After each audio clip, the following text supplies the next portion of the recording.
ఆంధ్రప్రదేశ్ రాష్ట్రంలో మహిళలకు మరో మంచి అవకాశం లభించింది.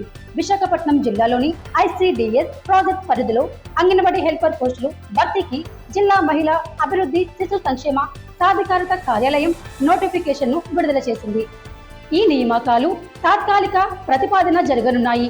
మొత్తం 53 అంగన్వాడీ హెల్పర్ పోస్టులను ఈ నోటిఫికేషన్ ద్వారా భర్తీ చేయనున్నారు. భీమునిపట్నం డివిజన్లో 11 పోస్టులు, పెందుర్తి డివిజన్లో 21 పోస్టులు, విశాఖపట్నం డివిజన్లో 21 పోస్టులు ఖాళీగా ఉన్నట్లు ప్రకటించారు. ఈ ఉద్యోగులకు దరఖాస్తు చేసుకునే అభ్యర్థులు తప్పనిసరిగా కనీసం 7వ తరగతి ఉత్తీర్ణులై ఉండాలి. అలాగే సంబంధిత గ్రామంలో నివాసం ఉంటున్న స్థానిక మహిళలకి ఈ పోస్టులపై అర్హత ఉంటుంది. స్థానిక అభ్యర్థులకు ప్రాధాన్యం ఇవ్వబడుతుంది. వయోపరిమితి విషయానికి వస్తే జూలై 1, 2025 నాటికి అభ్యర్థుల వయసు కనీసం 21 ఏళ్ల నుంచి గరిష్టంగా 38 ఏళ్ల మధ్య ఉండాలి. ఎస్సీ, ఎస్టీ వర్గాలకు ప్రభుత్వ నిబంధనల ప్రకారం వయో పరిమితిలో సడలింపు ఇవ్వబడుతుంది. ఈ పోస్టులకు దరఖాస్తు విధానం పూర్తిగా ఆన్లైన్లో ఉంటుంది. అర్హులైన మహిళా అభ్యర్థులు అక్టోబర్ 14, 2025 లోపు సంబంధిత శిశు అభివృద్ధి ప్రాజెక్ట్ అధికారి కార్యాలయానికి వెళ్లి దరఖాస్తులు సమర్పించవచ్చు లేదా పోస్టు ద్వారా పంపించవచ్చు.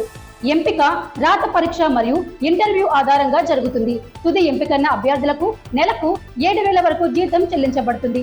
తక్కువ అర్హతలో ప్రభుత్వ రంగంలో స్థిరమైన ఉద్యోగం పొందే మంచి అవకాశం కావడంతో ఆసక్తి గల మహిళా అభ్యర్థులు ఈ నోటిఫికేషన్ను తప్పక వినియోగించుకోవాలని సూచించారు.